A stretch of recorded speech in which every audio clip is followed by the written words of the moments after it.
Hello students, നമ്മൾ ഇന്ന് വീഡിയോയിൽ പഠിക്കാൻ പോകുന്നത് ക്യാഷ് ഫ്ലോ സ്റ്റേറ്റ്മെന്റ് ആണ്. അപ്പോൾ എന്തിനാണ് ക്യാഷ് ഫ്ലോ സ്റ്റേറ്റ്മെന്റ് പ്രിപ്പയർ ചെയ്യുന്നത്? ഒരു കമ്പനിയുടെ ഫിനാൻഷ്യൽ സ്റ്റേറ്റ്മെന്റ്സിനെ കുറിച്ചുള്ള ഒരു ലീഗൽ റിക്വയർമെന്റ് എന്ന് പറയുന്നത് as per section 128 of companies act, joint stock companies in India have a statutory obligation to prepare books of accounts and financial statements for every financial year. അപ്പോൾ companies act പ്രകാരം ഇന്ത്യയിലെ എല്ലാ joint stock കമ്പനീസും books of അക്കൗണ്ട്സും അതുപോലെ financial സ്റ്റേറ്റ്മെന്റ്സും prepare ചെയ്യണം. അപ്പോൾ financial statement എന്നതിൽ അതിന്റെ legal ഡെഫിനിഷനിൽ പറയുന്നത് എന്തൊക്കെയാണ് ഉൾക്കൊള്ളുന്നത്? First one, a balance sheet as at the end of the financial year. ഒരു ഫിനാൻഷ്യൽ ഇയറിന്റെ അവസാനത്തിൽ പ്രിപ്പയർ ചെയ്യുന്ന balance sheet. Second one, a profit and loss account. അപ്പോൾ നെക്സ്റ്റ് വരുന്നതാണ് പ്രോഫിറ്റ് ആൻഡ് ലോസ് അക്കൗണ്ട്. അത് in case of the company carrying on any activity not for profit, അത് പ്രോഫിറ്റിന് വേണ്ടി വർക്ക് ചെയ്യുന്ന അല്ലാത്തൊരു കമ്പനി ആണെങ്കിൽ income and expenditure account for the financial year. പ്രോഫിറ്റിന് വേണ്ടി വർക്ക് ചെയ്യുന്ന കമ്പനി ആണെങ്കിൽ പ്രോഫിറ്റ് ആൻഡ് ലോസ് അക്കൗണ്ട്. അതല്ല നോൺ പ്രോഫിറ്റ് ആക്ടിവിറ്റി ചെയ്യുന്ന കമ്പനി ആണെങ്കിൽ ഇൻകം ആൻഡ് എക്സ്പെൻഡിച്ചർ അക്കൗണ്ട് ആണ് പ്രിപ്പയർ ചെയ്യേണ്ടത് ആ ഒരു പർട്ടിക്കുലർ ഫിനാൻഷ്യൽ ഇയറിലേക്ക് വേണ്ടിയിട്ട്. നെക്സ്റ്റ് വരുന്നതാണ് cash flow statement four the financial year. അടുത്തത് ലീഗൽ റിക്വയർമെന്റ് ആണ് ക്യാഷ് ഫ്ലോ സ്റ്റേറ്റ്മെന്റ് പ്രിപ്പയർ ചെയ്യണം എന്നുള്ളത്. അതുകൊണ്ടാണ് നമ്മൾ ക്യാഷ് ഫ്ലോ സ്റ്റേറ്റ്മെന്റ് പഠിക്കാൻ പോകുന്നത്. നെക്സ്റ്റ് വരുന്നത് statement of changes in equity if applicable. അതുപോലെ statement of changes in equity നമ്മൾ പ്രിപ്പയർ ചെയ്യേണ്ടതുണ്ട്. Last one, explanatory note. അതായത് നമ്മൾ പ്രോഫിറ്റ് ആൻഡ് ലോസ് അക്കൗണ്ടിൽ ബാലൻസ് ഷീറ്റിലെ ഐറ്റംസിനൊക്കെ നോട്ട്സ് ആവശ്യമുണ്ടെങ്കിൽ ആ എക്സ്പ്ലനേറ്ററി നോട്ട്സും പ്രിപ്പയർ ചെയ്യേണ്ടതുണ്ട്. The preparation of cash flow statement is not compulsory for one person company, small company and dormant company. ഈ പറഞ്ഞിരിക്കുന്നതിൽ ക്യാഷ് ഫ്ലോ സ്റ്റേറ്റ്മെന്റിന്റെ കാര്യത്തിൽ അത് കമ്പൽസറി അല്ലാത്ത കമ്പനീസ് എന്ന് പറയുന്നത് വൺ പേഴ്സൺ കമ്പനിക്ക് അതുപോലെ സ്മോൾ കമ്പനിക്കും ഡോർമന്റ് കമ്പനി എന്ന് പറഞ്ഞാൽ നിലവിൽ പ്രവർത്തിക്കാതെ നിൽക്കുന്ന കമ്പനികൾക്കും ആണ് അത് കമ്പൽസറി അല്ലാത്തത്. ദെൻ എന്തിനാണ് ക്യാഷ് ഫ്ലോ സ്റ്റേറ്റ്മെന്റ് പ്രിപ്പയർ ചെയ്യുന്നത്? നമ്മൾ പഠിച്ചപ്പോൾ പ്രീവിയസ് മൊഡ്യൂളിലൊക്കെ നമ്മൾ പ്രോഫിറ്റ് ആൻഡ് ലോസ് അക്കൗണ്ടും ബാലൻസ് ഷീറ്റും ഒക്കെ പ്രിപ്പയർ ചെയ്യുന്നത് പഠിച്ചു. എന്തിനാണ് ആ ഫിനാൻഷ്യൽ സ്റ്റേറ്റ്മെന്റ്സ് പ്രിപ്പയർ ചെയ്ത്? കമ്പനിയുടെ പ്രോഫിറ്റബിലിറ്റിയും ഫിനാൻഷ്യൽ പൊസിഷനും അറിയാൻ വേണ്ടിയിട്ട്. പ്രോഫിറ്റബിലിറ്റി അറിയുന്നതിന് വേണ്ടിയിട്ട് profit and loss account prepare ചെയ്തു. ഫിനാൻഷ്യൽ പൊസിഷൻ അറിയുന്നതിന് വേണ്ടിയിട്ട് ബാലൻസ് ഷീറ്റ് പ്രിപ്പയർ ചെയ്തു. പക്ഷേ however these statements may not reveal the whole picture or often hide an important reality. പക്ഷേ ചിലപ്പോൾ ഈ സ്റ്റേറ്റ്മെന്റ് കൊണ്ട് കറക്റ്റ് ആയിട്ടും അല്ലെങ്കിൽ ഒരു ഹോൾ പിക്ചർ അല്ല നമുക്ക് തരുന്നത്. എന്താണത്? A company can show a profit still have no cash to pay its routine bills. ആ പറഞ്ഞത് എന്താന്ന് വെച്ചാൽ ചിലപ്പോ കമ്പനി നല്ല പ്രോഫിറ്റിലായിരിക്കും, പക്ഷെ അവിടെ ക്യാഷ് ബാലൻസ് ഉണ്ടാവില്ല. റുട്ടീൻ പേയ്മെന്റിന് പോലും ചിലപ്പോൾ ക്യാഷ് ബാലൻസ് ഇല്ലാത്തൊരു അവസ്ഥയിലായിരിക്കും. അതായത് പ്രോഫിറ്റ് ആൻഡ് ലോസ് അക്കൗണ്ട് നോക്കുമ്പോൾ അതിൽ നന്നായിട്ട് പ്രോഫിറ്റ് ഉണ്ട്, പക്ഷെ കമ്പനിക്ക് പേയ്മെന്റിന് ഒന്നും ക്യാഷ് ഇല്ലാത്തൊരവസ്ഥ വരാറുണ്ട്. അത് എങ്ങനെയാണ് വരുന്നത്? For example, last year X Limited reported a profit of 20 lakhs. X Limited എന്ന് പറയുന്ന കമ്പനിയിൽ പ്രോഫിറ്റ് 20 ലക്ഷം 20 lakhs ആ കാണിച്ചിരിക്കുന്നത്. ഷെയർ ഹോൾഡേഴ്സിനൊക്കെ സന്തോഷമായി. But the company could not even pay salaries on time. പക്ഷേ സാലറി കൊടുക്കാൻ പോലും പൈസ ഇല്ലാത്തൊരവസ്ഥ. സമയത്തിന് സാലറി കൊടുക്കാൻ ഒരു മന്ത് എൻഡിൽ സാലറി കൊടുക്കണമല്ലോ, അതിന് പോലും ക്യാഷ് ഇല്ലാത്ത അവസ്ഥയാണ്. അതിന്റെ കാരണങ്ങൾ, അങ്ങനെ വരാനുള്ള കാരണങ്ങൾ എന്തൊക്കെയാവാം?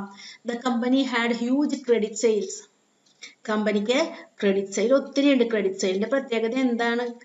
ക്യാഷ് പേയ്മെന്റ് ഒരു ഫ്യൂച്ചർ ഡേറ്റിലേക്ക് പോസ്റ്റ്പോൺ ചെയ്തേക്കാണ്. സെയിൽ നടന്നപ്പോൾ നമ്മൾ അതിനെ ഇൻകം ആയിട്ട് റെക്കോർഡ് ചെയ്തു, പക്ഷേ ഇങ്ങോട്ടേക്ക് ക്യാഷ് വന്നിട്ടില്ല. ക്യാഷ് പേയ്മെന്റ് ഫ്യൂച്ചർ ഡേറ്റിലേ കിട്ടുന്നുള്ളൂ. ക്യാഷ് റെസിപ്റ്റ് കിട്ടുന്നത് ഫ്യൂച്ചർ ഡേറ്റിലാണ്. ക്യാഷ് റെസിപ്റ്റ് ആണ്. സെയിൽസ് ആകുമ്പോൾ ക്യാഷ് റെസിപ്റ്റ് ആണ്, അപ്പൊ അത് ഫ്യൂച്ചർ ഡേറ്റിലേ കിട്ടുള്ളൂ. Next, it spend heavily on new machinery. അതുപോലെ ഒരു പുതിയ മെഷീനറി വാങ്ങാൻ വേണ്ടിയിട്ട് ഒത്തിരി കാശ് ചെലവാക്കി. അത് നമ്മുടെ പ്രോഫിറ്റ് ആൻഡ് ലോസ് അക്കൗണ്ടിൽ കാണിക്കില്ല. മെഷീനറി ആണ് വാങ്ങിയിരിക്കുന്നത്. Then it repaid an old bank loan. അതുപോലെ പഴയ ബാങ്ക് ലോൺ വലിയ ഒരു ലോൺ എമൗണ്ട് ഉണ്ടെങ്കിൽ ആ ലോൺ എമൗണ്ട് അടച്ചു. ഇങ്ങനെയൊക്കെ വരുമ്പോൾ കമ്പനിയിലെ ക്യാഷ് കുറയുകയാണ്. അതായത് അവിടെ ഉള്ള ക്യാഷിന്റെ അളവ് കുറയുന്നു. അപ്പൊ പക്ഷേ കമ്പനി ആക്ച്വലി പ്രോഫിറ്റ് ആയിരിക്കും കാണിക്കുന്നത്, പക്ഷെ അവിടെ ക്യാഷ് ബാലൻസ് ഉണ്ടാവില്ല. The above example clearly depicts that profit figure revealed by the statement of profit and loss alone does not explain what happened to company's cash. ഇപ്പൊ ഇത്ര എക്സാമ്പിളിൽ നമുക്ക് മനസ്സിലാക്കാം, ഒരു പ്രോഫിറ്റ് ആൻഡ് ലോസ് അക്കൗണ്ട് കമ്പനിയുടെ ക്യാഷിന് എന്ത് സംഭവിച്ചു എന്നതിനെ കുറിച്ച് വ്യക്തമായ ഒരു പിക്ചർ നമുക്ക് തരുന്നില്ല. That is where the cash flow statement comes in. അവിടെയാണ് നമ്മുടെ cash flow statementന്റെ importance. Cash flow statement shows where the cash actually came from and where it went. Cash flow statementൽ എവിടെ നിന്നാണ് നമ്മുടെ ക്യാഷ് വന്നത് എന്നും അത് എവിടേക്ക് പോയി എന്നും കറക്റ്റ് ആയിട്ട് നമുക്കൊരു എക്സ്പ്ലനേഷൻ തരുന്നു. നമുക്കിനി അതിന്റെ ക്യാഷ് ഫ്ലോ സ്റ്റേറ്റ്മെന്റിനെ കുറിച്ച് കൂടുതലായിട്ട് പഠിക്കാം. ഓരോ ഡെഫിനിഷൻസും കറക്റ്റ് ആയിട്ട് പഠിക്കാം. അപ്പൊ എന്താണ് ക്യാഷ് ആൻഡ് ക്യാഷ് ഈക്വലന്റ് എന്ന് പറഞ്ഞാൽ നമുക്കിതിൽ പഠിക്കേണ്ടത് ഇമ്പോർട്ടൻറ്റ് ടേമുകളാണ്. ഇതൊക്കെ ക്യാഷ് ഫ്ലോ സ്റ്റേറ്റ്മെന്റിൽ നമുക്ക് പഠിക്കേണ്ടത് ഇമ്പോർട്ടൻറ്റ് ടേംസ്. നമ്മളിത് profit and loss account balance sheet പഠിക്കുമ്പോഴൊക്കെ ഇത് പഠിച്ചതാണ്. Again, ഒന്നുകൂടെ നമുക്ക് നോക്കാം എന്താണ് ക്യാഷ് ആൻഡ് ക്യാഷ് ഈക്വലന്റ് എന്ന് പറഞ്ഞാൽ. ക്യാഷ് എന്ന് പറഞ്ഞാൽ it comprises of cash on hand and demand deposit with bank. അപ്പോൾ ക്യാഷ് എന്ന് ഉദ്ദേശിക്കുന്നത് ക്യാഷ് ഇൻ ഹാൻഡും ക്യാഷ് അറ്റ് ബാങ്കും ആണ്. നമുക്ക് ഉടനെ തന്നെ ഇപ്പൊ ബാങ്കിൽ പോയിട്ട് ചെക്ക് കൊടുത്താൽ ഇപ്പൊ പൈസ കിട്ടുമെങ്കിൽ അതിനെയും നമ്മുടെ നിലവിൽ കമ്പനിയിൽ എത്ര ക്യാഷ് ഉണ്ടോ അതിനെയുമാണ് ക്യാഷ് എന്നതുകൊണ്ട് പറയുന്നത്. എക്സാമ്പിൾ ആണ് cash in hand, cash at bank, അതുപോലെ ചെക്ക്, ബാങ്ക് ഡ്രാഫ്റ്റ്. ബാങ്കിൽ കൊണ്ടുപോയി കൊടുത്താൽ അപ്പൊ തന്നെ നമുക്ക് ക്യാഷ് ആക്കാൻ പറ്റും. ഇനി ക്യാഷ് ഇക്വലൻസ് എന്ന് പറഞ്ഞാൽ എന്താണ്? There are two conditions for an instrument to qualify as cash equivalent. Cash equivalent ആവണമെങ്കിൽ രണ്ട് കണ്ടീഷൻസ് ആണ് പറഞ്ഞിരിക്കുന്നത്. ഒന്ന്, it must be a short term instrument readily convertible into known amount of cash. അത് short term instrument ആയിരിക്കണം. അത് readily convertible, നമുക്ക് പെട്ടെന്ന് ക്യാഷ് ആക്കി മാറ്റാൻ പറ്റണം. അതായത് ഷോർട്ട് മെച്യൂരിറ്റി, കുറഞ്ഞ കാലയളവ് മെച്യൂരിറ്റിയിൽ നമുക്കത് ക്യാഷ് ആക്കി മാറ്റാൻ പറ്റുന്നതായിരിക്കണം. Then it must be subject to an insignificant risk of changes in value. അതുപോലെ തന്നെ അതിന് ഒരു റിസ്ക് ഫാക്ടർ ഉണ്ടാവും. എന്താണത്?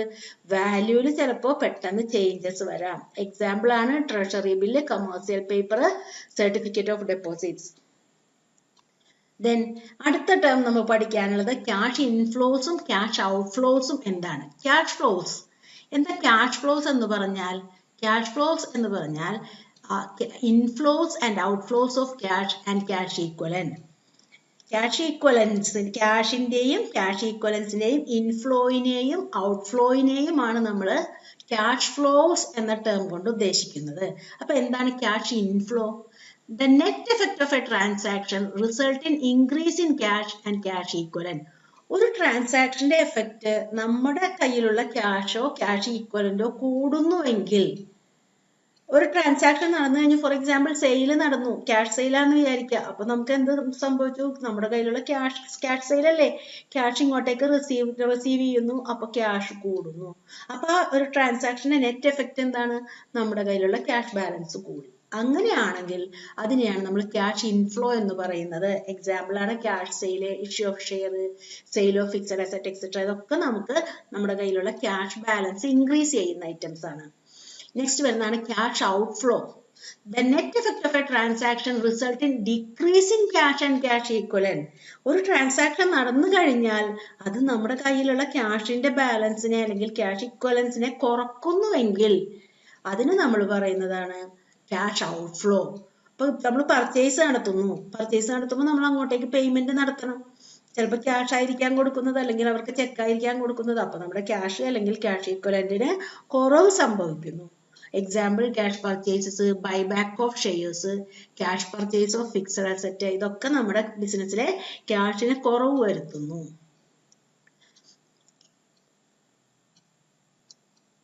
നെക്സ്റ്റ് വരുന്നതാണ് ക്യാഷ് ഫ്ലോ സ്റ്റേറ്റ്മെന്റ്. എന്താണ് cash flow statement? A cash flow statement may be defined as a financial statement that report inflows and outflows of cash and cash equivalents during a particular accounting year under 3 heads. അപ്പൊ cash flow statement എന്ന് പറയുന്നത് ഇവിടെ cash inflow എന്താണെന്നും cash outflow എന്താണെന്നും നമ്മൾ പറഞ്ഞു. അപ്പൊ അത് കാണിക്കുന്ന ഒരു ബിസിനസിന്റെ ക്യാഷ് ഇൻഫ്ലോയെയും ഔട്ട്ഫ്ലോയെയും കാണിക്കുന്ന ഒരു ഫിനാൻഷ്യൽ സ്റ്റേറ്റ്മെന്റ് ആണ്. ഒരു പെർട്ടിക്കുലർ അക്കൗണ്ടിങ് ഇയറിലെ ഒരു ബിസിനസിന്റെ ക്യാഷ് ഇൻഫ്ലോസും ഔട്ട്ഫ്ലോസും കാണിക്കുന്ന ഫിനാൻഷ്യൽ സ്റ്റേറ്റ്മെന്റിനെയാണ് ക്യാഷ് ഫ്ലോ സ്റ്റേറ്റ്മെന്റ് എന്ന് പറയുന്നത്. പക്ഷെ ഈ ഇൻഫ്ലോസും ഔട്ട്ഫ്ലോസും 3 ഹെഡുകളിലായിട്ടാണ് ക്യാഷ് ഫ്ലോ സ്റ്റേറ്റ്മെന്റിൽ കാണിക്കുന്നത്. ഏതൊക്കെയാണ് ആ 3 ഹെഡുകൾ? First one operating activity, second one investing activity, and third one financing activity. അപ്പൊ 3 ഹെഡിന്റെ കീഴിലായിട്ട് നമ്മളിപ്പോ ഈ പഠിച്ചു ക്യാഷ് ഇൻഫ്ലോ എന്താന്ന് പഠിച്ചു, ഔട്ട്ഫ്ലോ എന്താന്ന് പഠിച്ചു. അപ്പൊ ഒരു ബിസിനസ്സിലെ ഒരു പർട്ടിക്കുലർ അക്കൗണ്ടിങ് ഇയറിലെ ക്യാഷ് ഇൻഫ്ലോസും ഔട്ട്ഫ്ലോസും റെക്കോർഡ് ചെയ്യുന്ന ഫിനാൻഷ്യൽ സ്റ്റേറ്റ്മെന്റ് ആണ് cash flow statement. Cash flow സ്റ്റേറ്റ്മെന്റില് ഇൻഫ്ലോസും ഔട്ട്ഫ്ലോസും 3 ഹെഡിലാക്കി തരം തിരിച്ചിട്ടാണ് നമ്മൾ റെക്കോർഡ് ചെയ്യുന്നത്. 3 ഹെഡ് എന്ന് പറയുന്നത് ഒന്ന് operating activity, second one investing activity, third one financing activity. അപ്പോൾ ക്യാഷ് ഫ്ലോ സ്റ്റേറ്റ്മെന്റ് എന്ന് പറയുന്നത് നമ്മുടെ ബേസിക് ഫിനാൻഷ്യൽ സ്റ്റേറ്റ്മെന്റ് ആയ സ്റ്റേറ്റ്മെന്റ് പ്രോഫിറ്റ് ആൻഡ് ലോസ് അക്കൗണ്ടിനെയും സ്റ്റേറ്റ്മെന്റ് ഓഫ് പ്രോഫിറ്റ് ആൻഡ് ലോസിനെയും ബാലൻസ് ഷീറ്റിനെയും സപ്ലിമെന്റ് ചെയ്യുന്ന അടുത്തൊരു ഫിനാൻഷ്യൽ സ്റ്റേറ്റ്മെന്റ് ആണ്. അല്ലാതെ അതിനൊരു സബ്സ്റ്റിറ്റ്യൂട്ട് അല്ല, അതിന് പകരമായിട്ടല്ല നമ്മൾ ക്യാഷ് ഫ്ലോ സ്റ്റേറ്റ്മെന്റ് പ്രിപ്പയർ ചെയ്യുന്നത്. അതിനെ സപ്ലിമെന്റ് ചെയ്യുന്ന അല്ലെങ്കിൽ കോംപ്ലിമെന്റ് ചെയ്യുന്ന ഒരു സ്റ്റേറ്റ്മെന്റ് ആണ്.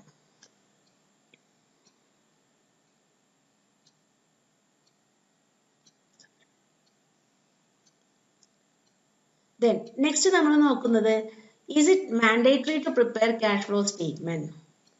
ക്യാഷ് ഫ്ലോ സ്റ്റേറ്റ്മെന്റ് പ്രിപ്പയർ ചെയ്യേണ്ടുന്നത് മാൻഡേറ്ററി ആണോ, നിയമപരമായിട്ട് നിർബന്ധമാണോ? നമ്മൾ ബിഗിനിങ്ങിൽ എക്സ്പ്ലെയിൻ ചെയ്യുമ്പോൾ പറഞ്ഞിരുന്നു എല്ലാ ജോയിന്റ് സ്റ്റോക്ക് കമ്പനീസിനും നിർബന്ധമാണ്. എക്സെപ്റ്റ് ഏതൊക്കെയാണ് നിർബന്ധമല്ലാത്തത്? 1% കമ്പനിക്ക് വേണ്ട, സ്മോൾ കമ്പനീസ്. എന്താണ് ഈ small companies? Paid up capital doesn't exceed 4 crores and turnover doesn't exceed 40 crores. അതുപോലെ തന്നെ പെയ്ഡ് അപ്പ് ക്യാപിറ്റൽ 4 കോടിയുടെ മുകളിലും പോകരുത്, ടേൺ ഓവർ 40 കോടിയുടെയും മുകളിൽ പോകരുത്. അതുപോലെ ഡോർമെന്റ് കമ്പനീസ് എന്ന് പറഞ്ഞാൽ ഇപ്പൊ പ്രവർത്തനരഹിതമായിട്ട് കിടക്കുന്ന കമ്പനീസ്, ഇവർക്ക് മാത്രം ക്യാഷ് ഫ്ലോ സ്റ്റേറ്റ്മെന്റ് പ്രിപ്പയർ ചെയ്യണമെന്ന് നിർബന്ധമില്ല. അതല്ലാത്ത എല്ലാ ജോയിന്റ് സ്റ്റോക്ക് കമ്പനീസും എല്ലാ ലിസ്റ്റഡ് എൻറ്റിറ്റീസും ബാങ്ക്, ഫിനാൻഷ്യൽ ഇൻസ്റ്റിറ്റ്യൂഷൻസ് എല്ലാവർക്കും ഇത് പ്രിപ്പയർ ചെയ്യണം. ദെൻ അവരുടെ ടേൺ ഓവർ എബോവ് 50 crores ഉണ്ടെങ്കിൽ പ്രിപ്പയർ ചെയ്തേ പറ്റൂ. അതുപോലെ ബോറോയിങ്സ് എബോവ് 10 crores ഉണ്ടെങ്കിലും, അത് ഏത് കമ്പനിയുടെയെങ്കിലും ഹോൾഡിംഗ് കമ്പനി ആണെങ്കിലും സബ്സിഡിയറി ആണെങ്കിലും ഒക്കെ അവർക്കെല്ലാം ക്യാഷ് ഫ്ലോ സ്റ്റേറ്റ്മെന്റ് പ്രിപ്പയർ ചെയ്യാന്നുള്ളത് കമ്പൽസറി ആണ്. ദെൻ ഇനി നമ്മൾ പഠിക്കാൻ പോകുന്നത് cash flow from operating activity ആണ്. ക്യാഷ് ഫ്ലോ സ്റ്റേറ്റ്മെന്റിന്റെ ഡെഫിനേഷനിൽ നമ്മൾ പറഞ്ഞു ക്യാഷ് ഫ്ലോ സ്റ്റേറ്റ്മെന്റിൽ നമ്മളെ ആക്ടിവിറ്റീസിനെ 3 ആയിട്ടാണ് ക്ലാസിഫൈ ചെയ്യുന്നത്, അല്ലെങ്കിൽ 3 ഹെഡിന്റെ കീഴിലാണ് നമ്മൾ റെക്കോർഡ് ചെയ്യുന്നത്. ഒന്ന് cash flow from operating activity, second one investing activity, third one financing activity. അപ്പൊ നമ്മൾ ആദ്യം പഠിക്കാൻ പോകുന്നത് cash flow from operating activity. എന്താണ് cash flow from operating activity എന്ന് പറഞ്ഞാൽ? These activities are principal revenue producing activities of the enterprise and other activities that are not investing or financing activities. അപ്പോൾ ബിസിനസ്സിലെ പ്രധാനപ്പെട്ട revenue producing day to day ആക്ടിവിറ്റിന്ന് revenue produce ചെയ്യുന്ന ആ ഐറ്റംസിനെയാണ് നമ്മൾ operating activities എന്ന് പറയുന്നത്. അതൊരിക്കലും ബിസിനസ്സിലെ ഇൻവെസ്റ്റിംഗ് ആക്ടിവിറ്റിയോ ഫിനാൻസിങ് ആക്ടിവിറ്റിയോ അല്ല. ഇൻവെസ്റ്റിംഗ് എന്ന് പറഞ്ഞാൽ ബിസിനസ് ലോങ് ടേമിലേക്ക് ഇൻവെസ്റ്റ് ചെയ്യുന്ന കാര്യങ്ങൾ. ഫിനാൻസിങ് എന്ന് പറഞ്ഞാൽ ബിസിനസ്സിലേക്ക് ഫണ്ട് കണ്ടെത്തുന്ന, അതായത് ഷെയറോ അങ്ങനെയുള്ള ഐറ്റംസ് വരുന്നത്. ആ ആക്ടിവിറ്റീസ് അല്ലാത്ത പ്രിൻസിപ്പൽ റവന്യൂ പ്രൊഡ്യൂസിങ് ആക്ടിവിറ്റീസ് എല്ലാം ഓപ്പറേറ്റിംഗ് ആക്ടിവിറ്റീസിൽ വരും. So operating activities are recurring in nature, like buying and selling of goods, production of goods, etc. അത് റിക്കറിംഗ് ആണ്, റിപ്പീറ്റ് ചെയ്ത് സംഭവിച്ചുകൊണ്ടിരിക്കുന്നതാണ്. നമ്മൾ ഗുഡ്സ് വാങ്ങുന്നു, അല്ലെങ്കിൽ ഗുഡ്സ് ഉണ്ടാക്കുന്നു, ഗുഡ്സ് വിൽക്കുന്നു, ഇതൊക്കെ റിപ്പീറ്റ് ചെയ്തുകൊണ്ടേയിരിക്കും ഒരു ബിസിനസ്സിൽ. അപ്പൊ റിക്കറിംഗ് ആക്ടിവിറ്റീസ് ആണ്. Then ക്യാഷ് ഇൻഫ്ലോസ് എന്ന് പറഞ്ഞാൽ എന്താണ്? ഏതൊക്കെയാണ് പറയുന്നത്? ക്യാഷ് ഇൻഫ്ലോസ് നമ്മൾ നേരത്തെ പറഞ്ഞു, ഒരു ട്രാൻസാക്ഷന്റെ നെറ്റ് എഫക്റ്റ് ബിസിനസ്സിലെ ക്യാഷ് ഇൻക്രീസ് ചെയ്യുന്നുവെങ്കിൽ അതിനെയാണ് നമ്മൾ ക്യാഷ് ഇൻഫ്ലോ എന്ന് പറയുന്നത്. അപ്പോൾ ഓപ്പറേറ്റിംഗ് ആക്ടിവിറ്റിയിലെ ക്യാഷ് ഇൻഫ്ലോസ് ഏതൊക്കെ തരത്തിൽ വരാം? Cash received from sale of goods or service. നമ്മൾ ഗുഡ്സ് വിൽക്കുമ്പോൾ അല്ലെങ്കിൽ സർവീസ് റെൻഡർ ചെയ്യുന്ന ഒരു സ്ഥാപനമാണെങ്കിൽ അതിൽ നിന്ന് നമുക്ക് ക്യാഷ് റിസീവ് ചെയ്യുന്നുവെങ്കിൽ. Commission, royalties and fees received as part of core operation. ബിസിനസിന്റെ കോർ ഓപ്പറേഷൻസ് പ്രധാനപ്പെട്ട ഫംഗ്ഷനിലൂടെ നമുക്ക് കമ്മീഷനോ റോയൽറ്റിയോ ഫീസോ ഒക്കെ കിട്ടുന്നുണ്ടെങ്കിൽ അത് ക്യാഷ് ഇൻഫ്ലോ ആണ്. Cash receipt from debtors, bills receivable. ഡെപ്റ്റേഴ്സിലെ ബിൽസ് റിസീവബിളൊക്കെ നമുക്ക് ക്യാഷ് കിട്ടാനുണ്ടെങ്കിൽ അല്ല, അത് കിട്ടുമ്പോൾ നമുക്ക് ക്യാഷ് ഇൻഫ്ലോ ആണ്. ദെൻ ക്യാഷ് ഔട്ട്ഫ്ലോസ് എന്ന് പറഞ്ഞാൽ എന്തൊക്കെയാണ്? നമ്മൾ നേരത്തെ പറഞ്ഞ ഔട്ട്ഫ്ലോ എന്ന് പറഞ്ഞാൽ എന്താണ്? ഒരു ട്രാൻസാക്ഷന്റെ നെറ്റ് എഫക്റ്റ് ബിസിനസ്സിലെ ക്യാഷിനെ കുറക്കുന്നുവെങ്കിൽ അതിനെയാണ് നമ്മൾ ക്യാഷ് ഔട്ട്ഫ്ലോ എന്ന് പറയുന്നത്. അപ്പൊ എന്തൊക്കെയാണ് ഔട്ട്ഫ്ലോയിൽ വരുന്നത്? Payment suppliers for raw materials or goods. നമ്മൾ റോ മെറ്റീരിയൽ വാങ്ങാൻ വേണ്ടിയിട്ട് സപ്ലയർക്ക് പൈസ കൊടുക്കുന്നു. നമ്മുടെ ബിസിനസ്സിലെ പൈസ കുറഞ്ഞു, നമ്മൾ കൊടുക്കുകയാണ്. ഓപ്പറേറ്റിംഗ് എക്സ്പെൻസസ്, നമ്മുടെ എംപ്ലോയീസിന് സാലറി കൊടുക്കുന്നു, വേജ് കൊടുക്കുന്നു, അല്ലെങ്കിൽ നമ്മൾ ബിൽഡിങ്ങിന് റെന്റ് കൊടുക്കുന്നു. അതൊക്കെ നമ്മുടെ ഓപ്പറേഷൻ എക്സ്പെൻസ് പേയ്മെന്റ് ആണ്, നമ്മുടെ ഫണ്ടിനെ കുറക്കുന്നു. ക്യാഷ് payment to creditors, bills payable, ഇതൊക്കെ പേയ്മെന്റ് ആണ്. ഇൻകം ടാക്സ് പെയ്ഡ്, നമുക്ക് ഇൻകം ഉണ്ടായി കഴിഞ്ഞാൽ അതിന് ടാക്സ് കൊടുക്കണം. അപ്പൊ പെയ്ഡ് ആണെങ്കിൽ നമ്മുടെ ക്യാഷ് കുറക്കുന്നു. റീഫണ്ട് ഓഫ് ഇൻകം ടാക്സ് ആണെങ്കിൽ നമ്മൾ പേ ചെയ്തതിൽ നിന്ന് നമുക്ക് ഇങ്ങോട്ടേക്ക് തിരിച്ചു തരാനുള്ളത് കിട്ടുന്നു. പക്ഷെ ഈ ടാക്സിന്റെ കാര്യത്തിൽ ശ്രദ്ധ വേണം. Unless specifically related to investing or financing activities. നമ്മളോട് ഇൻകം ടാക്സ് പറയുമ്പോൾ അത് ഇൻവെസ്റ്റിംഗ് അല്ലെങ്കിൽ ഫിനാൻസിങ് ആക്ടിവിറ്റീസിന് സ്പെസിഫിക്കലി പറയണം. അതല്ല എന്ന് സ്പെസിഫിക്കലി പറഞ്ഞിട്ടുണ്ടെങ്കിൽ മാത്രമേ ഓപ്പറേറ്റിംഗ് ആവുള്ളൂ. നേരെ തിരിച്ച് നമ്മളോട് സ്പെസിഫിക്കലി പറഞ്ഞിട്ടുണ്ട് ഇൻവെസ്റ്റിംഗ് ആക്ടിവിറ്റിയിൽ നിന്നാണ് അല്ലെങ്കിൽ അത് റിലേറ്റഡ് ആണ് ഇൻകം ടാക്സ് എന്ന് പറഞ്ഞാൽ അത് ഓപ്പറേറ്റിംഗ് ആക്ടിവിറ്റിയിലേക്ക് വരുന്നതല്ല. അപ്പൊ അവിടെ സ്പെസിഫിക് ആയിട്ട് നമുക്ക് ഇൻകം ടാക്സ് പെയ്ഡ് എന്നുള്ള ഐറ്റത്തിന് ഒരിക്കലും ഇൻവെസ്റ്റിംഗ് ആക്ടിവിറ്റി അല്ലെങ്കിൽ ഫിനാൻസിങ് ആക്ടിവിറ്റി എന്ന് സ്പെസിഫൈ ചെയ്യാൻ പാടില്ല. അങ്ങനെ സ്പെസിഫൈ ചെയ്തിട്ടുണ്ടെങ്കിൽ അത് ഓപ്പറേറ്റിംഗ് ആക്ടിവിറ്റിയിൽ എടുക്കാൻ പാടില്ല. ഇപ്പൊ നമ്മൾ പഠിച്ചത് ഓപ്പറേറ്റിംഗ് ആക്ടിവിറ്റി ആണ്. അത് നോർമൽ ഒരു ബിസിനസിന്റെയാണ് ഇപ്പൊ നമ്മൾ പറഞ്ഞത്. അതൊരു ഫിനാൻഷ്യൽ എന്റർപ്രൈസസ് ആണെങ്കിലോ, ഫിനാൻഷ്യൽ എന്റർപ്രൈസ് എന്ന് പറഞ്ഞാൽ എന്താ? അവർ ഡീൽ ചെയ്യുന്നത് ഫിനാൻസ് ആണ്. അവർ സാധനങ്ങൾ ഫിനാൻഷ്യൽ എന്റർപ്രൈസ് എന്ന് പറയുന്നവര് ഗുഡ്സ് കൊണ്ടുവന്ന് വെച്ച് വിൽക്കുന്നവരല്ല, അവര് ഫിനാൻസ് ആണ് ഡീൽ ചെയ്യുന്നത്. അപ്പൊ അവരെ സംബന്ധിച്ചിടത്തോളം അവരുടെ ഓപ്പറേറ്റിംഗ് ആക്ടിവിറ്റി എന്ന് പറയുമ്പോൾ purchase and sale of share, debenture, dividend received on shares of other companies, interest recovered, ഈ കാര്യങ്ങളാണ് അവരുടെ ഫിനാൻഷ്യൽ എന്റർപ്രൈസസിന്റെ ഓപ്പറേറ്റിംഗ് ആക്ടിവിറ്റി. കാരണം അതാണ് അവരുടെ ഡേ ടു ഡേ ബിസിനസ് എന്ന് പറയുന്നത്.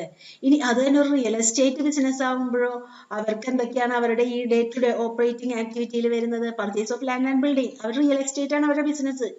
അപ്പൊ അവരുടെ സാധാരണ ആ റവന്യൂ ഏൺ ചെയ്യുന്ന സാധാരണ ആക്ടിവിറ്റീസ് എന്ന് പറയുന്നത് purchase of land and building, sale of land and building, rent received from building, brokerage paid on purchase and sale of land and building, ഇതൊക്കെയാണ് അവരുടെ സാധാരണ operating activities.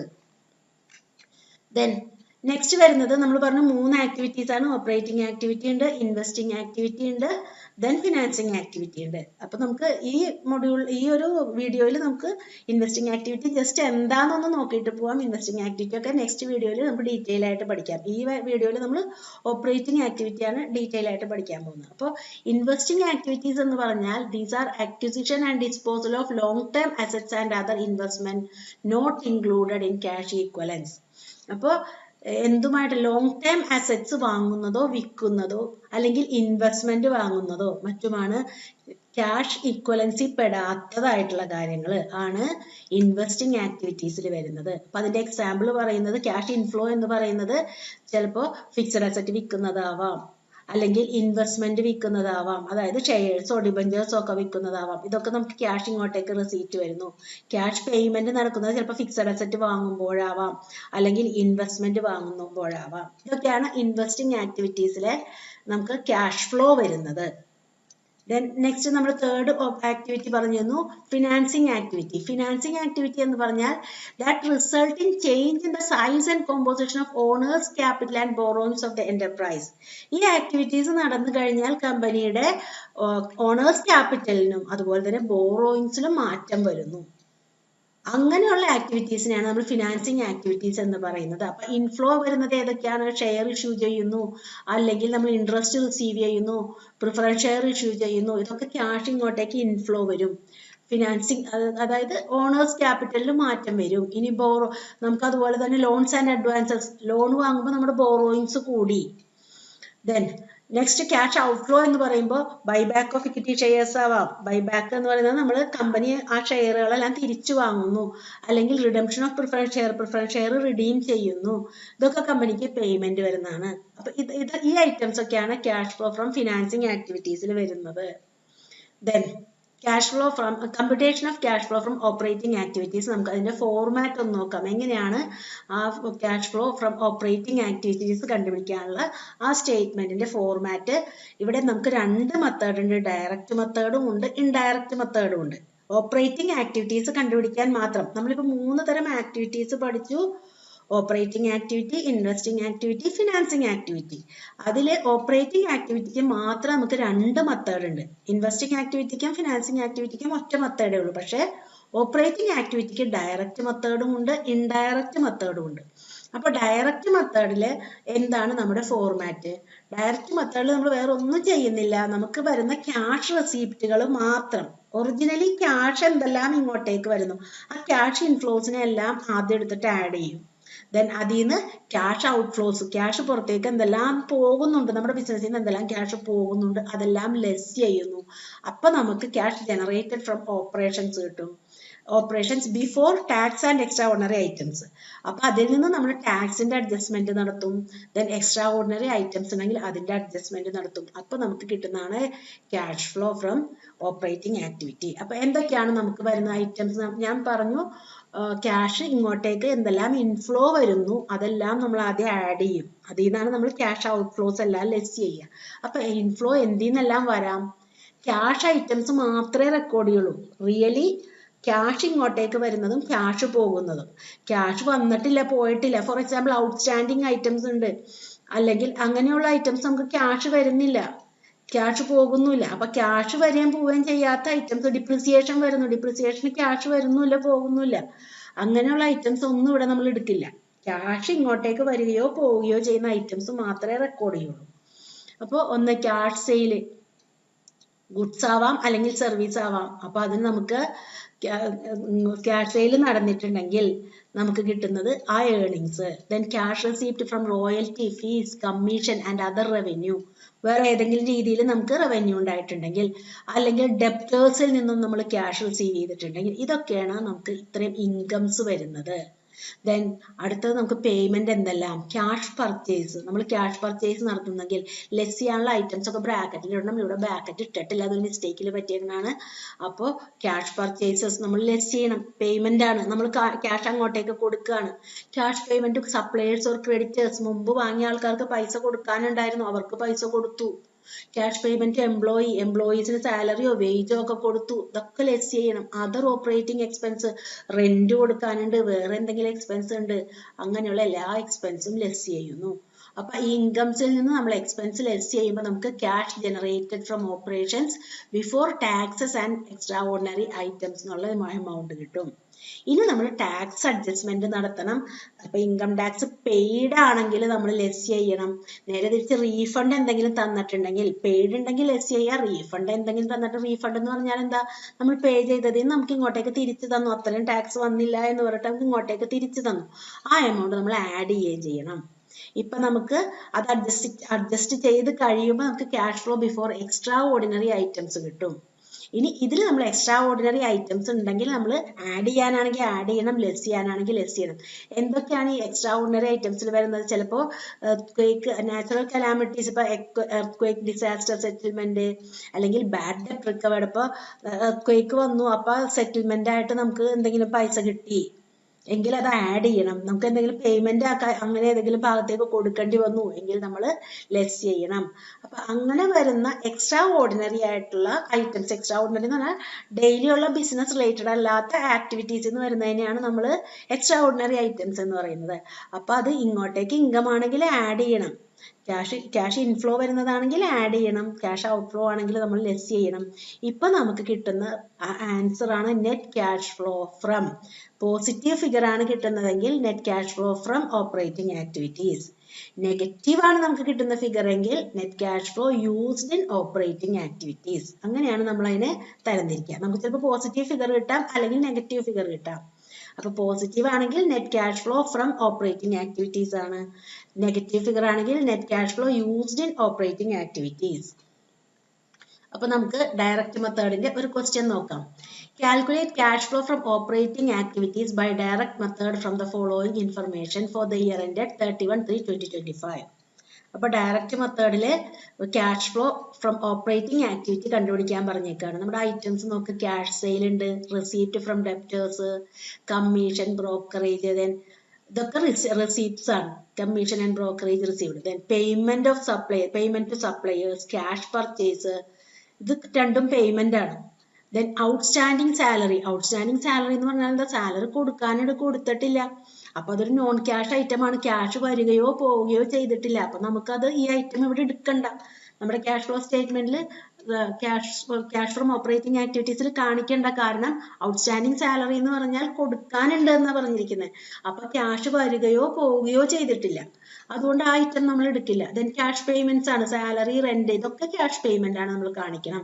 Then proceeds from flood relief settlement, ഇതുണ്ടോ, നമുക്ക് flood relief settlement ആയിട്ട് 15,000 രൂപ കിട്ടി, proceeds ഇങ്ങോട്ടേക്ക് വരവുണ്ട്, വന്നിട്ടുണ്ട്. ഇത് നമ്മൾ എക്സ്ട്രാ ഓർഡിനറി ഐറ്റംസ് പറഞ്ഞു, നമ്മളിവിടെ ഇതാക്കണ്ട, എക്സ്ട്രാ ഓർഡിനറി ഐറ്റംസ്. അപ്പൊ ഇവിടെ പ്രൊസീഡ്സ് ഫ്രം, നമുക്ക് പ്രൊസീഡ്സ് അതായത് ഇങ്ങോട്ടേക്ക് കിട്ടി, ഫ്ലഡ് റിലീഫ് ആയിട്ട് ഒരു 15,000 രൂപ കിട്ടിയിട്ടുണ്ട്, അവിടെ നമ്മൾ ലാസ്റ്റ് അത് അഡ്ജസ്റ്റ് ചെയ്യണം.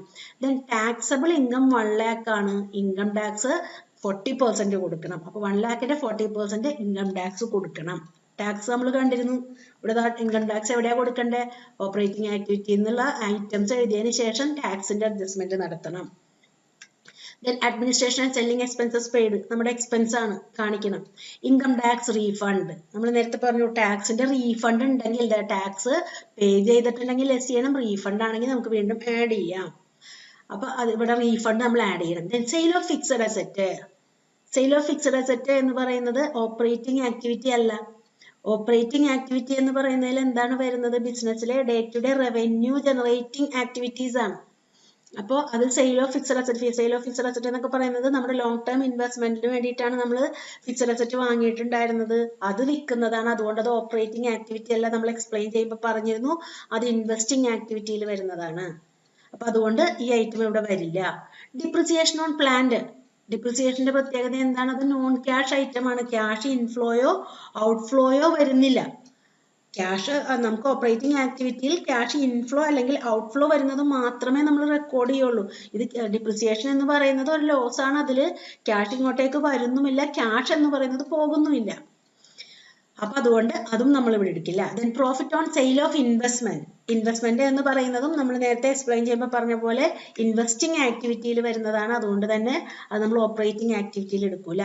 ലോസ് ഓൺ സെയിൽ ഓഫ് പ്ലാന്റും, ലോസ് ഓൺ അതും എന്താണ്, നമ്മുടെ അസറ്റ് പ്ലാന്റ് എന്ന് പറയുന്നത് നമ്മുടെ ലോങ് ടേം വേണ്ടിയിട്ട് നമ്മൾ ഇൻവെസ്റ്റ് ചെയ്തിരിക്കുന്നതാണ്, അപ്പൊ അത് വിറ്റപ്പോൾ വന്നിരിക്കുന്ന ഐറ്റം ആണ്, അതുകൊണ്ട് അത് ഓപ്പറേറ്റിംഗ് ആക്ടിവിറ്റി അല്ല, അല്ലെങ്കിൽ day to day revenue generating ആക്ടിവിറ്റിയിൽ പെട്ടതല്ല, അതുകൊണ്ട് ഓപ്പറേറ്റിംഗ് ആക്ടിവിറ്റിയിൽ അത് വരില്ല. അതേപോലെ തന്നെയാണ് ഇൻട്രസ്റ്റ് റിസീവ്ഡ്, ഇൻട്രസ്റ്റ് തമ്മിലാണ് നമുക്ക് റിസീവ് ചെയ്യുന്നത്, ചിലപ്പോൾ ഇൻട്രസ്റ്റ് നമുക്ക് ഇൻവെസ്റ്റ്മെന്റിലായിരിക്കാൻ കിട്ടുന്നത്, അപ്പൊ ഇൻട്രസ്റ്റ് റിസീവ്ഡും നമ്മുടെ day to day revenue generating ആക്ടിവിറ്റിയിൽ വരില്ല. അപ്പൊ അത്രയും ഐറ്റംസ് നമ്മൾ അതിൽ ഉൾക്കൊള്ളിക്കില്ല, നമ്മുടെ ഓപ്പറേറ്റിംഗ് ആക്ടിവിറ്റിയിൽ വരില്ല. അപ്പൊ നമുക്ക് നമ്മുടെ ഓപ്പറേറ്റിംഗ് ആക്ടിവിറ്റീസ് ഏതൊക്കെയാണെന്ന് നമുക്ക് ചെയ്തു നോക്കാം. Cash flow from operating activities direct method, നമ്മൾ നേരത്തെ പറഞ്ഞ പോലെ ക്യാഷ് സെയിൽ എടുത്തു, ക്യാഷ് റെസീപ്റ്റ് ഫ്രം ഡെപ്റ്റേഴ്സ് എടുത്തു, കമ്മീഷൻ ആൻഡ് ബ്രോക്കറേജ് റിസീവ്ഡ്, ഇത് 3 ഇൻകംസ് ആണ് നമുക്കുള്ളത്, ടോട്ടൽ 6,30,000. നമുക്ക് ഒന്നുകൂടെ നോക്കാം, cash sale, receipt from debtors, commission and brokerage received, ഇത് 3 ഇൻകം ഉള്ളൂ. പിന്നെ അങ്ങോട്ടേക്ക് പേയ്മെന്റും ഉണ്ട്, പിന്നെ ചില ഐറ്റംസ് നോൺ ക്യാഷ് ഐറ്റംസ് നമ്മൾ എടുക്കൂല, അതുപോലെ നമുക്ക് നോൺ ഓപ്പറേറ്റിംഗ് ആക്ടിവിറ്റീസ് കിടക്കുന്നുണ്ട്, അതൊന്നും നമ്മൾ എടുക്കൂല. ഇനി പേയ്മെന്റ് നോക്കിയ പേയ്മെന്റ് ക്യാഷ് പർച്ചേസ് വന്നിട്ടുണ്ട്, ക്യാഷ് പർച്ചേസ് 20,000 രൂപ. ദെൻ നെക്സ്റ്റ് ഔട്ട്സ്റ്റാൻഡിംഗ് സാലറി എടുക്കൂല, നോൺ ക്യാഷ് ഐറ്റം ആയതുകൊണ്ട്. Then cash payment salary, rent, repair ഒക്കെ കൊടുത്തിട്ടുണ്ട് 30,000. Cash payment for expenses 30,000. Then payment to സപ്ലയേഴ്സിന് 1 lakh rupees കൊടുത്തു, അതായത് നമ്മൾ പൈസ കൊടുക്കാനുള്ള ആൾക്കാർക്ക്, ഗുഡ്സ് സപ്ലൈ ചെയ്യുന്ന ആൾക്കാർക്ക് 1 lakh കൊടുത്തു, 1 lakh കൊടുത്തു. Then next administration and selling expenses paid, ഇത് നമുക്ക് എക്സ്പെൻസ് ആണ്, അപ്പൊ ആ എക്സ്പെൻസ് നമ്മൾ ഇവിടെ കാണിക്കുന്നു, administration and selling expenses paid. അപ്പൊ ടോട്ടൽ ഈ എക്സ്പെൻസസിന്റെ ടോട്ടൽ 1,60,000. അപ്പോൾ നമ്മുടെ കിട്ടിയ റെസീപ്റ്റ്സിൽ നിന്നും നമ്മൾ ഈ എക്സ്പെൻസ് ലെസ് ചെയ്യുമ്പോൾ cash generated from operating activities before tax and extra ordinary item നമുക്ക് 4,70,000 കിട്ടുന്നു. ഇനി നമുക്ക് ഇൻകം ടാക്സിന്റെ അഡ്ജസ്റ്റ്മെന്റ് ആണ്. നമ്മൾ നേരത്തെ പറഞ്ഞിരുന്നു ടാക്സബിൾ ഇൻകം 1 lakh ആണ്, അതിന്റെ 40% എന്ന് പറഞ്ഞാൽ 40,000 നമ്മൾ ടാക്സ് കൊടുക്കണം. അതുകൂടാതെ നമുക്ക് റീഫണ്ട് 10,000 രൂപ ഇങ്ങോട്ടേക്ക് കിട്ടിയിട്ടുണ്ട്. അപ്പൊ അത് രണ്ടും നമ്മൾ അഡ്ജസ്റ്റ് ചെയ്യണം. Tax paid 40,000. അപ്പൊ അത് ലെസ് ചെയ്യാനുള്ളതാണ്. റീഫണ്ട് കിട്ടിയത് നമുക്ക് ആഡ് ചെയ്യാനുള്ളതാണ്. അപ്പൊ ലെസ് ചെയ്യാനുള്ള ഐറ്റംസ് ഒക്കെ നമ്മൾ ബ്രാക്കറ്റിൽ ഇട്ട് വെക്കും. അപ്പൊ അത് അഡ്ജസ്റ്റ് ചെയ്ത് കഴിയുമ്പോൾ നമുക്ക് cash flow from operating activities before extra ordinary item 4,40,000 കിട്ടി. ഇനി നമുക്ക് എക്സ്ട്രാ ഓർഡിനറി ഐറ്റത്തിന്റെ അഡ്ജസ്റ്റ്മെന്റ് ആണ്. Equal seller extra ordinary item ഉണ്ട്. Proceeds from flood relief settlement. അപ്പൊ നമ്മള് proceeds from earth settlement, flood relief settlement ആണ്. ഫ്ലഡ് റിലീഫ് ആണ്. അപ്പൊ അത് നമ്മൾ ആ എമൗണ്ട് എടുത്ത് എഴുതി. അത് നമുക്ക് പ്രൊസീഡ്സ് ആണ്, ഇങ്ങോട്ടേക്ക് ഇൻകം ആണ്. അപ്പൊ നമുക്ക് cash flow from operating activity 4,55,000 കിട്ടി. ഇതാണ് നമ്മൾ ഡയറക്റ്റ് മെത്തേഡിൽ നമ്മൾ ഓപ്പറേറ്റിംഗ് ആക്ടിവിറ്റീസിന്റെ ക്യാഷ് ഫ്ലോ കണ്ടുപിടിക്കുന്നത്. നെക്സ്റ്റ് നമുക്ക് cash flow from operating activities indirect മെത്തേഡിന്റെ ഫോർമാറ്റും അതിന്റെ ഒരു ക്വസ്റ്റ്യനും നോക്കാം. നമുക്ക് ഇൻഡയറക്റ്റ് മെത്തേഡിൽ നമ്മൾ ചെയ്യുന്നത് നമ്മുടെ നെറ്റ് പ്രോഫിറ്റിൽ നിന്നാണ് നമ്മൾ സ്റ്റാർട്ട് ചെയ്യുക. Net profit before tax and extraordinary ഐറ്റംസിൽ നിന്നാണ് നമ്മൾ സ്റ്റാർട്ട് ചെയ്യേണ്ടുന്നത്. നേരത്തെ നമ്മൾ ചെയ്തത് എന്തായിരുന്നു? എല്ലാ ക്യാഷ് ഇൻഫ്ലോസും എടുത്തെഴുതിയതിന് ശേഷം അത് ടോട്ടൽ ചെയ്തിട്ട് അതിൽ നിന്ന് ക്യാഷ് ഔട്ട്ഫ്ലോസ് ലെസ് ചെയ്യുകയാണ് ഡയറക്റ്റ് മെത്തേഡിൽ ചെയ്തത്. ഇൻഡയറക്റ്റ് മെത്തേഡിൽ നമ്മൾ net profit before tax and extraordinary ഐറ്റംസിൽ നിന്നാണ് നമ്മൾ സ്റ്റാർട്ട് ചെയ്യുന്നത്. അതിന്മേലാണ് നമ്മൾ വേണ്ട അഡ്ജസ്റ്റ്മെന്റ്സ് ചെയ്യുന്നത്. അപ്പൊ ആ net profit before tax and extra ordinary items എന്ന് പറയുന്നതിലേക്ക് നമ്മൾ എങ്ങനെ എത്തിച്ചേരും നോക്കാം. നമുക്ക് net profit before extra ordinary tax and extra ordinary items നമ്മൾ പ്രോഫിറ്റ് ആൻഡ് ലോസ് അക്കൗണ്ടിലെ പ്രോഫിറ്റ് എടുത്ത് എഴുതുക. നമുക്ക് സർപ്ലസ് അക്കൗണ്ടിന്റെ ബാലൻസ് തന്നിട്ടുണ്ടാവും, അത് എടുത്ത് എഴുതുക. അതുമ്പോൾ നമുക്ക് വേണ്ട അഡ്ജസ്റ്റ്മെന്റ്സ്, ആഡ് അപ്രോപ്രിയേഷൻസ്, എന്തൊക്കെ അഡ്ജസ്റ്റ്മെന്റ്സ് ആണ് നമുക്ക് ചെയ്യാനുണ്ടാവുക. നമ്മൾ ബാലൻസ് ഷീറ്റ് എഴുതുന്ന സമയത്ത് നമ്മുടെ സർപ്ലസ് അക്കൗണ്ട് അഡ്ജസ്റ്റ് ചെയ്യുമ്പോൾ നമ്മൾ കുറേ കാര്യങ്ങൾ, റിസർവിലേക്ക് ഫണ്ട് മാറ്റിയിട്ടുണ്ടെങ്കിൽ, പ്രൊപ്പോസ്ഡ് ഡിവിഡൻഡ് നമ്മൾ ഡിഡക്ട് ചെയ്തിട്ടുണ്ടെങ്കിൽ, നമ്മൾ പഴയ നിയമം അനുസരിച്ചിട്ട് പ്രൊപ്പോസ്ഡ് ഡിവിഡൻഡ് ലെസ് ചെയ്യുമായിരുന്നു. അങ്ങനെ ലെസ് ചെയ്തിട്ടുണ്ടെങ്കിൽ അത് നമ്മുടെ ബാലൻസ് ഷീറ്റിൽ കറണ്ട് ലയബിലിറ്റി ആയിട്ട് തന്നിട്ടുണ്ടാവും. അതിന്റെ മീനിങ് അത് ലെസ് ചെയ്തിട്ടുണ്ടെന്നാണ്. അപ്പോൾ അത് ലെസ് ചെയ്തിട്ടുണ്ടെങ്കിൽ, ഇന്ററിം ഡിവിഡൻഡ് കൊടുത്തിട്ടുണ്ടെങ്കിൽ അതൊക്കെ നമ്മുടെ പ്രോഫിറ്റിനെ കുറച്ചേക്കാണ്. അപ്പൊ നമ്മൾ profit original net profit before tax and extra ordinary items നമ്മൾ ചെയ്യാൻ പോകുന്നത്, അഡ്ജസ്റ്റ്മെന്റിന് എടുക്കാൻ പോകുന്നത്. അപ്പൊ ഇതേപോലെ നമ്മൾ പ്രോഫിറ്റിൽ നിന്ന് എന്തെല്ലാം അഡ്ജസ്റ്റ്മെന്റുകൾ നടത്തിപ്പോയിട്ടുണ്ടോ അതെല്ലാം നമ്മൾ റിവേഴ്സ് ചെയ്യണം. ആ പ്രോഫിറ്റ് ആണ് നമുക്ക് എടുക്കേണ്ടുന്നത്. അതുമ്മലാണ് നമ്മൾ അഡ്ജസ്റ്റ്മെന്റ് എല്ലാം ചെയ്യാൻ പോകുന്നത്. അപ്പൊ നമ്മൾ റിസർവിലേക്ക് മാറ്റിയിട്ടുണ്ടെങ്കിൽ, പ്രൊപ്പോസ് ഡിവിഡൻഡ് കുറച്ചിട്ടുണ്ടെങ്കിൽ, ഇന്ററിം ഡിവിഡൻഡ് കുറച്ചിട്ടുണ്ടെങ്കിൽ അതൊക്കെ വീണ്ടും ആഡ് ചെയ്യണം.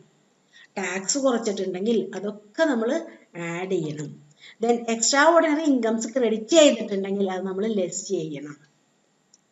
ഇപ്പൊ കിട്ടുന്നതാണ് net profit before tax and extra ordinary items.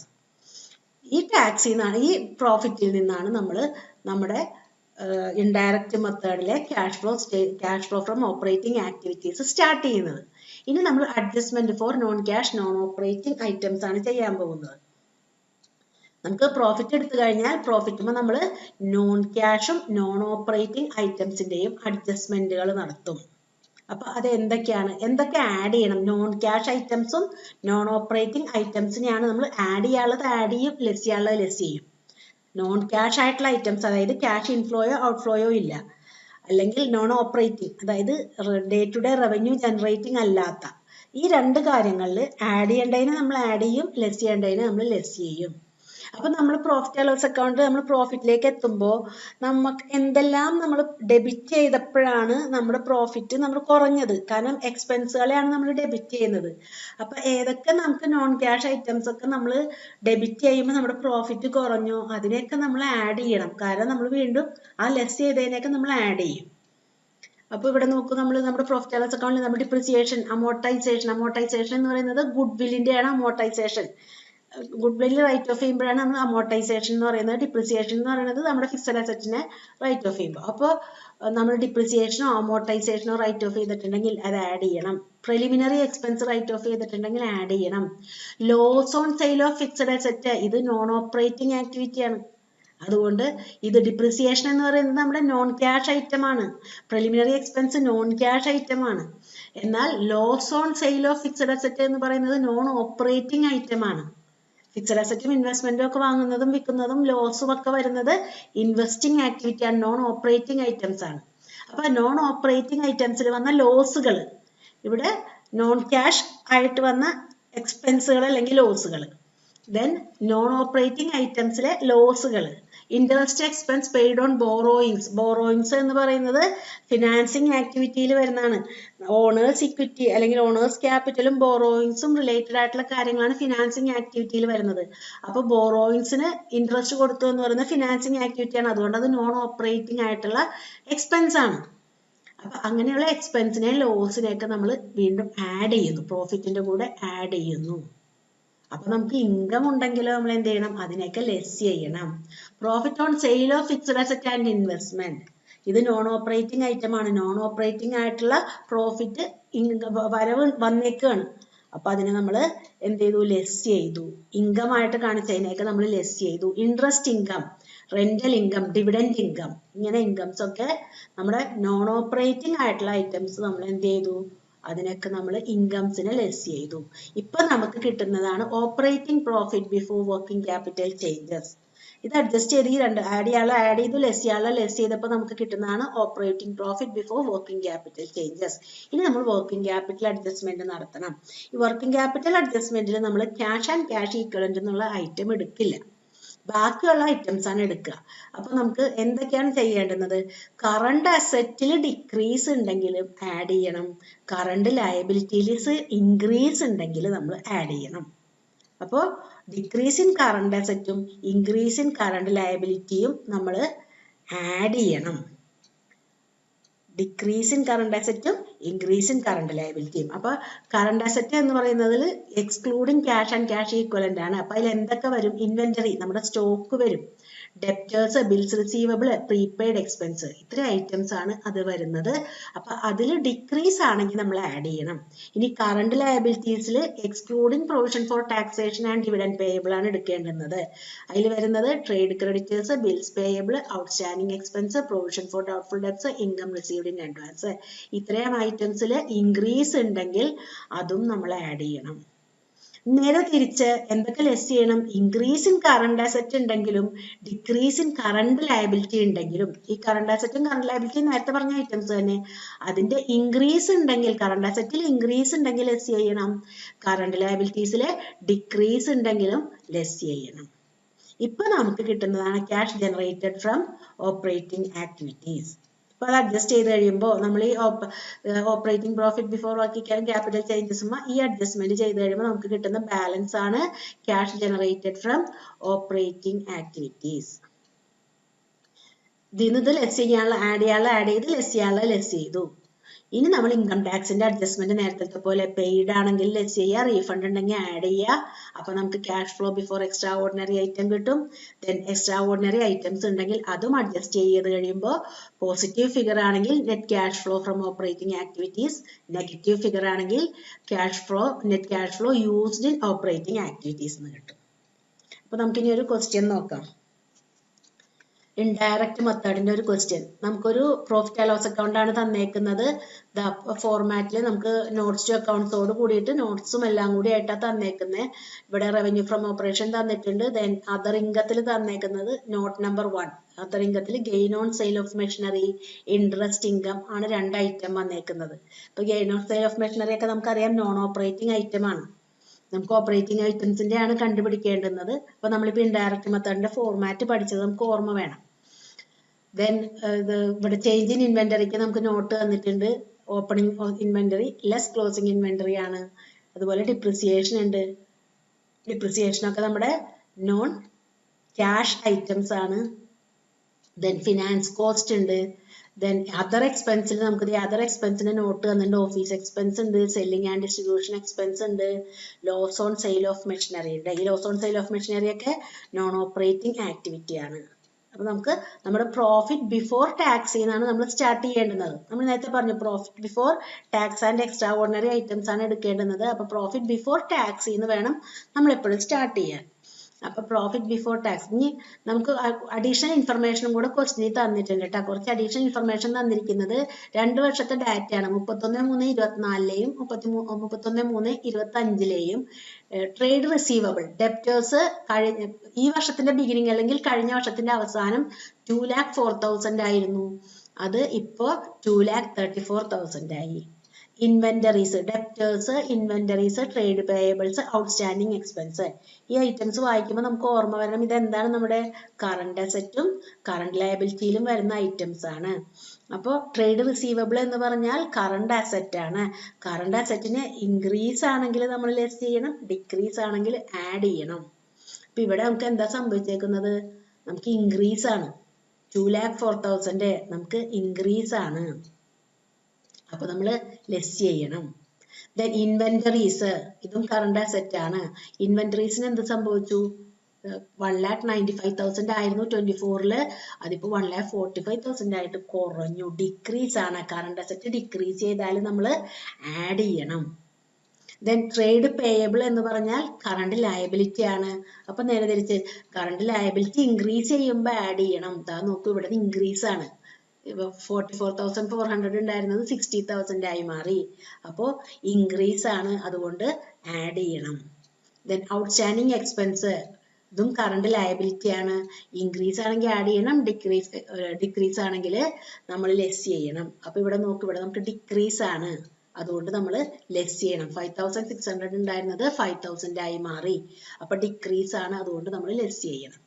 അപ്പൊ നമ്മൾ ആൻസറിലേക്ക് കിടക്കാം. Cash flow from operating activities indirect method. Net profit before tax, നമ്മളിവിടെ ക്വസ്റ്റ്യനിൽ കണ്ടിരുന്നു. Net profit before tax 4,70,000. ഇതിൽ നിന്നാണ് നമ്മൾ ക്വസ്റ്റ്യൻ സ്റ്റാർട്ട് ചെയ്യുക. ദെൻ ഫസ്റ്റ് നമ്മൾ non cash non operating items adjust ചെയ്യുന്നു. അപ്പൊ അതില് ഫസ്റ്റ് ഡിപ്രിസിയേഷൻ ക്വസ്റ്റ്യനിൽ ഉണ്ട്. Non cash non operating, depreciation non cash item ആണ്. ദെൻ നമുക്ക് നോൺ ഓപ്പറേറ്റിംഗ് ഐറ്റംസ് നമ്മളിവിടെ പറഞ്ഞിരുന്നു. എക്സ്പെൻസുകളില് നോൺ ഓപ്പറേറ്റിംഗ് ഐറ്റം ആണിത്. എക്സ്പെൻസുകളൊക്കെയാണ് നമ്മൾ ആഡ് ചെയ്യുന്നത്, എന്നിട്ട് ഇൻകംസ് ആണ് നമ്മൾ ലെസ് ചെയ്യുന്നത്. എക്സ്പെൻസുകളും ലോസുകളും ആഡ് ചെയ്തിട്ട് ഇൻകംസ് ആണ് ലെസ് ചെയ്യുന്നത്. അപ്പൊ ഇവിടെ നമുക്ക് എക്സ്പെൻസ്, ഒരു ഡിപ്രിസിയേഷൻ ഒരു എക്സ്പെൻസ് ഉണ്ട്. അതർ എക്സ്പെൻസിൽ loss on sale of machinery non operating item ആണ്. അപ്പൊ ദാ ഡിപ്രിസിയേഷൻ എടുത്തു, loss on sale of machinery എടുത്തു. ഇനി ഇത് കൂടാതെ നമുക്ക് വരുന്ന അടുത്തൊരു എക്സ്പെൻസ് ആണ് ഫിനാൻസ് കോസ്റ്റ് ഇൻട്രസ്റ്റ്. നമ്മുടെ പ്രോഫിറ്റിനെ കുറച്ചിരിക്കുന്ന നോൺ ഓപ്പറേറ്റിംഗ് ആക്ടിവിറ്റി ആണ് ഫിനാൻസ് കോസ്റ്റ് എന്ന് പറഞ്ഞാൽ എന്താ? ബോറോയിങ്സിന് പൈസ കൊടുക്കുന്നതാണ്, ബോറോയിങ്സിന് ഇൻട്രസ്റ്റ് കൊടുക്കുന്നതാണ്. അത് ഫിനാൻസിങ് ആക്ടിവിറ്റി ആണ്, ഓപ്പറേറ്റിംഗ് ആക്ടിവിറ്റി അല്ല. അപ്പൊ ഫിനാൻസിങ് ആക്ടിവിറ്റി അപ്പൊ നോൺ ഓപ്പറേറ്റിംഗ് ആക്ടിവിറ്റി ആണ്.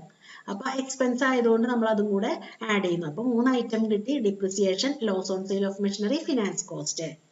അപ്പൊ എക്സ്പെൻസും ലോസസും നമ്മൾ ആഡ് ചെയ്യുന്നു. ഇൻകംസ് ഉണ്ടെങ്കിൽ അത് ആ ഗെയിനുകളൊക്കെയാണ് നമ്മൾ ലെസ് ചെയ്യേണ്ടുന്നത്. അപ്പൊ നമുക്ക് ഏതൊക്കെയാണ് ഗെയിൻ എന്ന് നോക്കാം. നമ്മുടെ അതർ ഇൻകത്തില് നമുക്കൊരു ഇൻട്രസ്റ്റ് ഇൻകം എന്ന് പറഞ്ഞിട്ട് gain on sale of machinery, ഇത് നോൺ ഓപ്പറേറ്റിംഗ് ആക്ടിവിറ്റി ആണ്. ഇൻട്രസ്റ്റ് ഇൻകം നോൺ ഓപ്പറേറ്റിംഗ് ആണ്. ഇൻട്രസ്റ്റ് വരുന്നത് ഒന്നുകിൽ നമുക്ക് ഇൻവെസ്റ്റിംഗ് ആക്ടിവിറ്റിയിലാവാം, ഇതല്ലെങ്കിൽ നമ്മുടെ financing activity. Financing activity already ഇവിടെ നമ്മൾ എടുത്തു കഴിഞ്ഞു.